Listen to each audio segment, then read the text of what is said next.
You like this dark? Oh, Good morning. Good morning. How you doing? good morning. Welcome to another podcast. What's today's date, Chris? It's February There you go. 2015. Today's the 8th. Figured to put you on a spot there. Yeah. So let's talk about some news. We're gonna get a jingle. Let's talk about some news or something like Okay. that. First of all, let's talk about Radio Shack. R.I.P. here. Yeah, Radio Shack is going out of business. Oh, Radio Shack. Yes. So Radio Shack's been wandering around trying to find itself for a long time. I think it's been circling the drain for a long time. Yeah. They Every time is death roast. Yeah, they tried to go upscale and sell high-end electronics, and that didn't work. And then they tried to be the phone store, and the competition there is too fierce. And then they try to go back to their roots, most recently, and sell hobbyist electronics and help to run with the maker movement, which is relatively strong but still pretty niche in the United States right now. And I don't think anybody knew it. That they went back to it? Yeah, people didn't know it. I thought it was, for a while it was just like walking into Best Buy. Yeah, but not as good, and that's not saying much. I mean, I know I've had some experiences. There's one in my town, shockingly enough, and whenever I'm in a pinch that I need a plug wire connector, something for whatever product I'm working on, it's been my go-to place to run there and find some outrageously expensive plug that I could buy on Amazon for $2 to $3 that I'll spend $15 at Radio Shack because I'm up against the wall on it.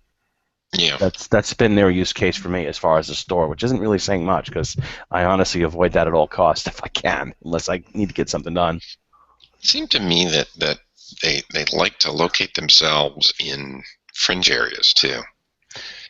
That's us. Low rents. Well, no, actually, because the funny thing is that Radio Shack has always been near me as well. Now, I don't, Marco lives in a compound, so probably doesn't have one anywhere near. Is that true, Marco? We have drones. Yeah, okay. We actually have 6 around my house. Radio Shacks are drones. Both. Okay.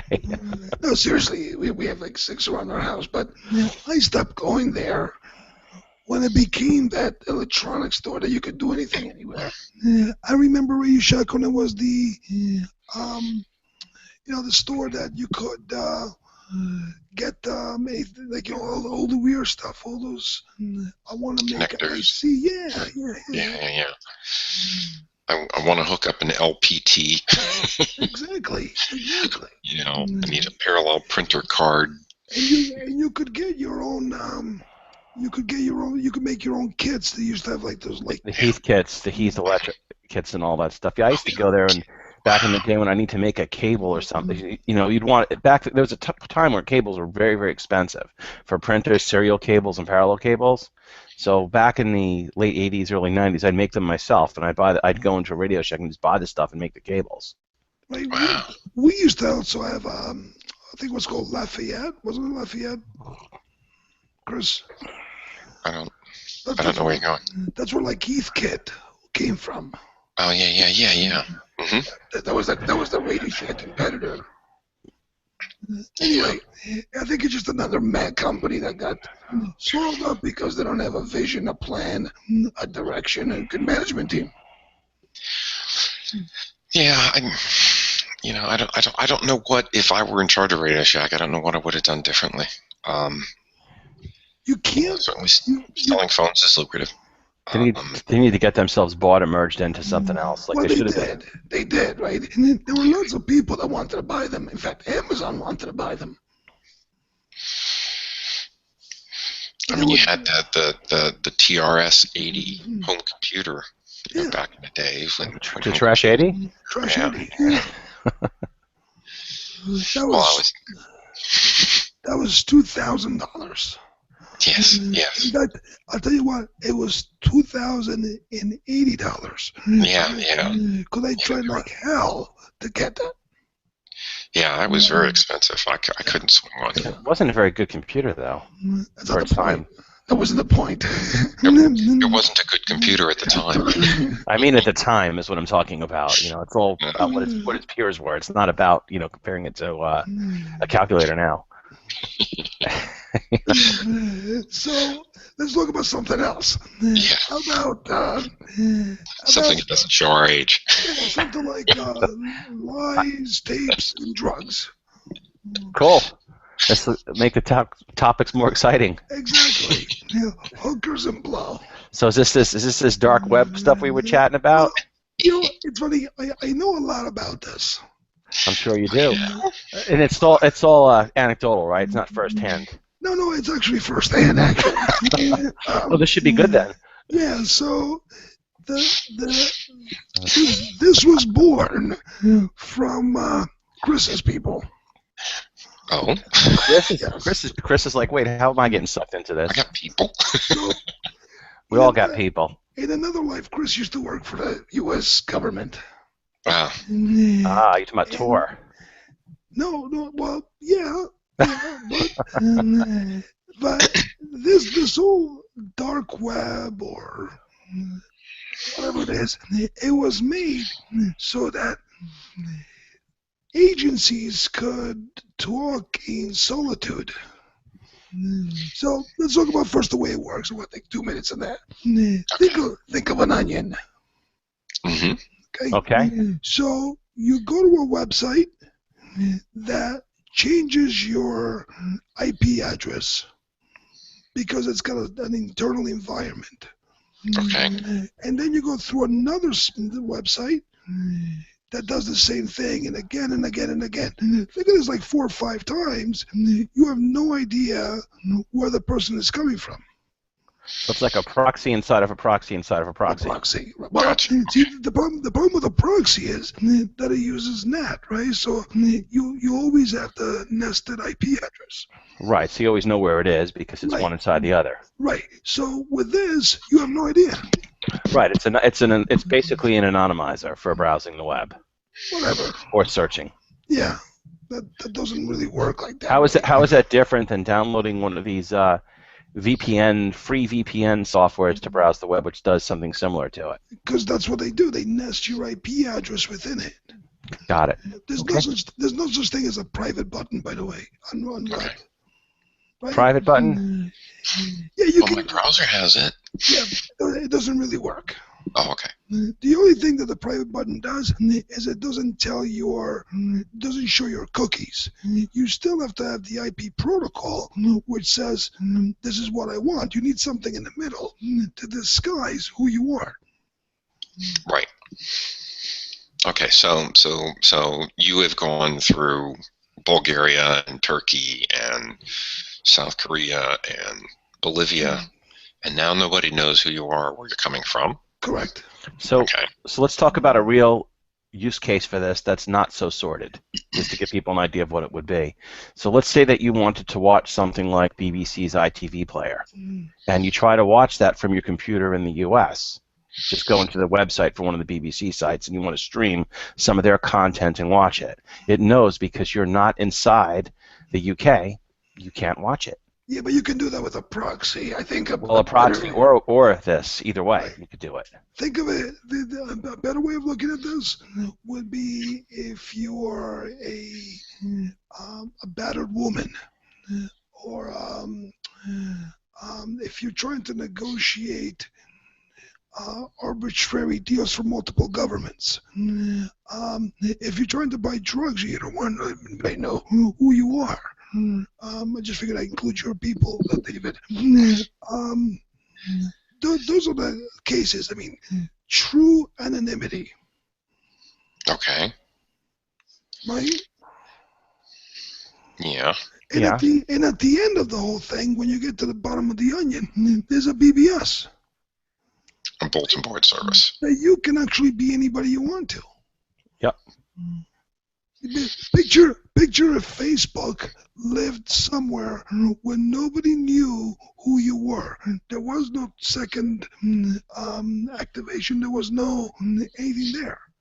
right? So that'd be like some of these dating Yeah, sites. no one knows you're a dog. No one knows you're a dog, right? Awesome. But unfortunately, whenever you have something like this made for good, because it was made for, well, quasi-good, It was made to protect us, it was It's made meant to to protect protect people. people, right? people. Yeah, just think that you could be working as an agent in Bulgaria because Chris said it, and you could get communications back and forth, and nobody would know you are. Oh, so it's like a virtual dead drop. So unless you're the NSA and you can map out every single one of these proxy anonymizer things and track everybody who hits them, regardless of where they come from, because you got to hit one to get it started. Yeah, there's a randomizer built into each level though that precludes that from happening. Either way, somebody came up with it. It's there. Nobody knows who owns it. Nobody knows who's the people in charge of this. And there's lots of them. Right. It's not like it's just one. Right. And there are people like people who are very paranoid. They don't believe in the governments or don't trust any of the governments or any of that kind of stuff. So they're going to put them up to allow you to do what you want to do, even if it's not nefarious. Right. Think of all those people that are the preppers. Yeah, preppers. The doomsday people, the neo-Nazis, and the rest of them. Right. Yeah. Doomsday people don't believe in the internet, but that's a different story. So I'm sending you guys an image here in the Skype chat of an I have an image. Yeah, I figured that. No, this is a deep web infographic that's actually pretty cool. Is this? It's a pretty short link there. Yeah, it's a short one. Well, it's Google. I searched for it using Google. So, but anyway, so you can see from looking at it that, according to this thing, we're only actually seeing 4% of what's actually in the web. Well, I should say, yeah, I guess that's the right term. No, Internet. 3%. Yeah, that's it. Well, my eyes aren't so good, but anyway, so yeah, but still, the point is there's a lot of stuff that's out there globally that's not part of it, and a lot of it could be malware, viruses, ways to build malware, viruses, all sorts of other things. And my question is to take it back to the enterprise space, because that's why I brought this up. Or why we brought it up is, what's how do you protect yourself if you're an enterprise from your employees accessing things like this and either giving away corporate secrets or just basically doing stuff, leveraging corporate assets that they shouldn't be doing? So this is saying that 96% of what you see on the internet is invisible. It's flawed. It's a flawed thing because if you look at this graph, Netflix is part of the 96%.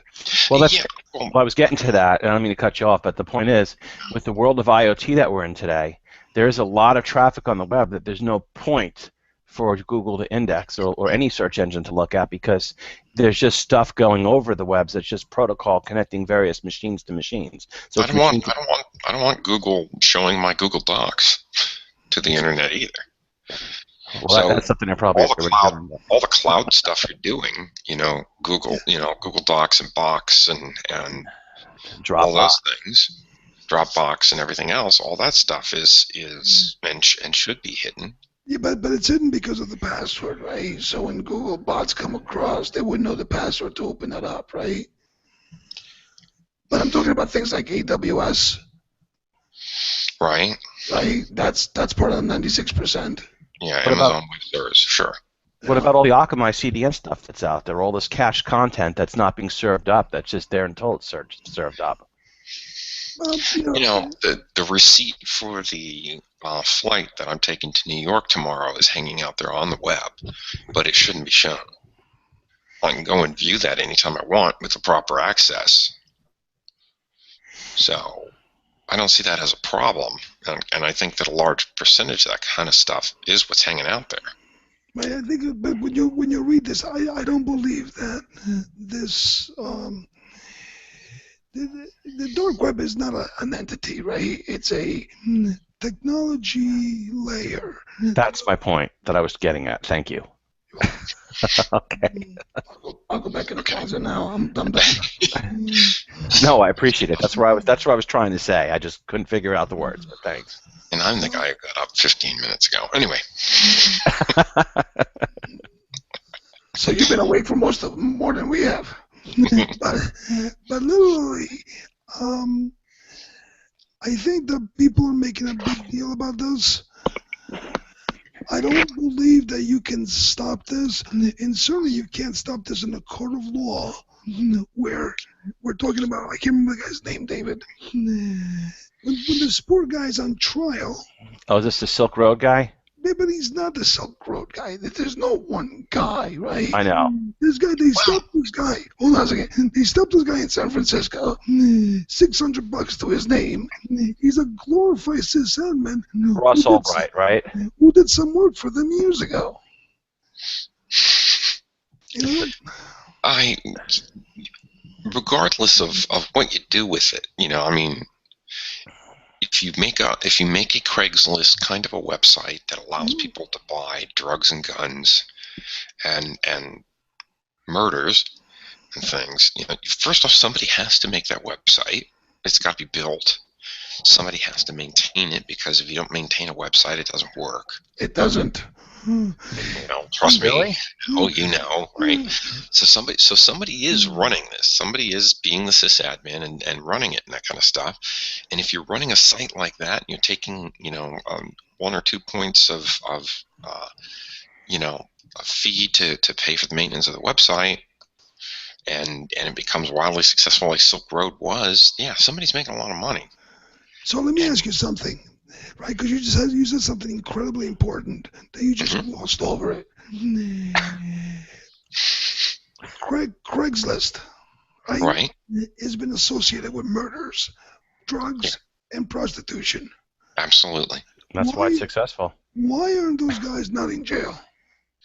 For the same reason that the New York Times isn't. Yeah, and let's not get started. Let's not get talking about nature. Yeah, then Brian Williams will get brought into this somehow. So the reason is that Silk Road was deliberately designed to facilitate illegal transactions. New York Times, you have to sneak, and you have to establish some sort of a shorthand or a second language.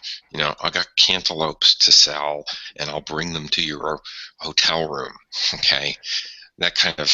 People. Well, that was pretty good. It sounds like you've really actually not selling fruit. Okay. I'd be very disappointed if I didn't get cantaloupes. Yeah, you would. Okay. So as opposed to Silk Road, where it was, I'll come have sex with you, or I'll send you drugs or whatever other illegal thing it is you want to get. So that's the difference. It's intent, right? And often law comes down to intent.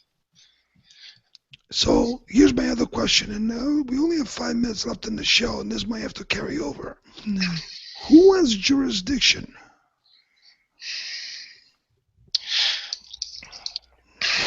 I think that, and from an enterprise standpoint, right, we're wrestling with this constantly.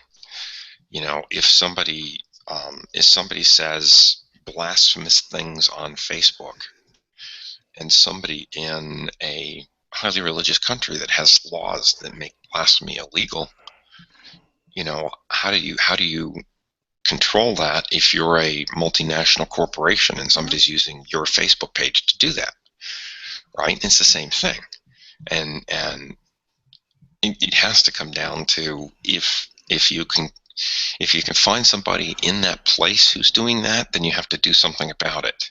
But if you can't find the people in that place, then then you don't care. You don't do anything about it. So if you're in a third world country, and I'm not going to name any to keep from getting hate email, but if you're in some third world country, you're trying to sell drugs, you're trying to sell child prostitution or whatever it is, and it doesn't happen to be illegal there, then nobody's going to be bothered about it. If Wow. you're in a first world country, then it's a different issue. So you just said drugs, prostitution, and gambling, and look who popped up on the screen here. And Stephen just shows up. A resident expert. So my point in our last 4 minutes here, because I'm trying to keep to Chris's 30-minute log. My point is, if the servers are in Costa Rica, right? Well, I'm going to have issue with servers, but okay, go ahead. Virtual instances. If the data is in Costa Rica, where most of David's customers are, okay, who is guilty for doing it? For example, Costa Rica is the known capital of gambling for the web. Okay. I don't know how you know that, but okay. It's one of them. It's one of them. You got Costa Rica, you got Macau, you got a lot of them, okay? You got Gibraltar. So why is it that we can't do something with them? Because they're other countries. They're sovereign countries. We can't do anything about it. Where's Silk Road some data? It's a much simpler. I mean, the more simpler question is, why can't we do anything about the narco terrorism that's taking over Mexico? Because they're other countries. They're sovereign countries who we don't control. Right. So why are we picking on this one guy? Because somebody had to write the software, and somebody's making a bunch of money on pulling him 1% off of drug deals and things like that. Sure, but what if that software he wrote was in another country where it's not illegal? Because Silk Road's in Asia, right? The data is in Asia. I don't know. I have no idea. I guess we'll find out as it goes through the courts. I think the issue is, it doesn't matter where it resides. If you're trying to facilitate something that's illegal here, then you're doing illegal things. It doesn't matter where you put the stuff. I agree with you. I totally agree with you. And if you're in a country in the Middle East where blasphemy is illegal, and you're publishing cartoons about Muhammad, then you're going to be in trouble there. I totally 100% agree with you. I just, when I look at this, I just don't see a connection between this one guy and anything. And I think that the courts here are trying to make circumstantial evidence, because I can't understand. And I'm not saying, I don't know who this guy is. He could be the guiltiest guy in the world. But I just don't see it. You have to be able to convince me that this guy did something, and I just can't connect those dots. It seems like a bit of a witch hunt, and a lot of the news coverage is basically stating that he's, set up websites to sell drugs, essentially, like he's the drug dealer. That's basically what I've read in the news about this, and it just I'm not sure if I'm buying that. I don't agree with what he's doing, but by any stretch. If that's what he did, he should go to jail. Exactly, and that's the thing they have to determine: did he do that or did he not do that? Right, but they spent 3 days explaining to the jurors what an emoji was. Really, they couldn't just show them a little screen on the phone and say, "Here's a little happy face." Look down at your phones. All right, so let me take this in a slightly different direction. Okay, you're out of time, but go ahead. All right. You got 30 seconds. Talk fast. In the UK, the UK High Court just determined that the communications between the UK's secret agency and the National Security Agency in the United States following 9/11, that the two agencies were exchanging information illegally, according to UK law, that the UK's secret agency had spied on their own people, and they were exchanging information with the US CIA and the NSA and all that illegally. However, they had been doing that illegally for 7 years.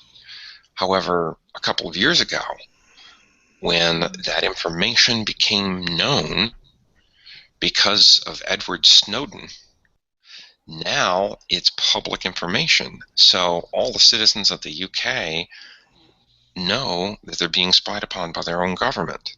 And therefore, it is no longer illegal because it was revealed.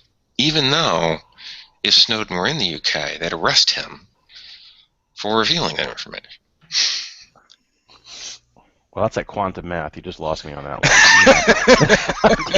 It's like if you see it, if the monster's not under the bed, but you don't look there, but then you look and see it, then he's really there. I mean, it's like. Yeah. Sure. I got it though.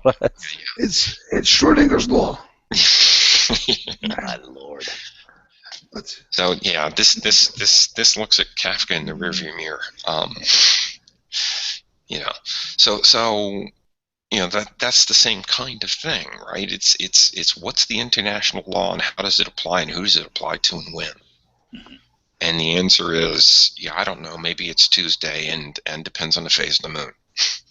Well, I think we can all agree that none of the laws in today's world are built for today's technology, and that's Right. part of the problem. And I think the law will go through a bit of an evolution so it can properly deal with these things. But it's going to be painful and it's going to take a long time. Yeah, And they I may think not be able to keep up with it. Yeah, I mean, the fact of the matter is the technology will always change faster than the law can change to deal with it. So. All right, guys. We talked about Radio Shack. We talked about drugs, lying, cheating, hookers, and blow. That should be the hashtag for this show, by the way. Mhm. Okay, I can do that. I figured that.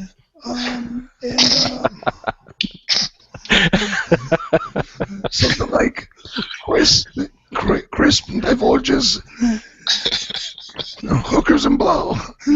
and how to get good cantaloupes. Is this one sponsored by Sprinkler? Did we get this sponsorship on this one? I think we're about to. No.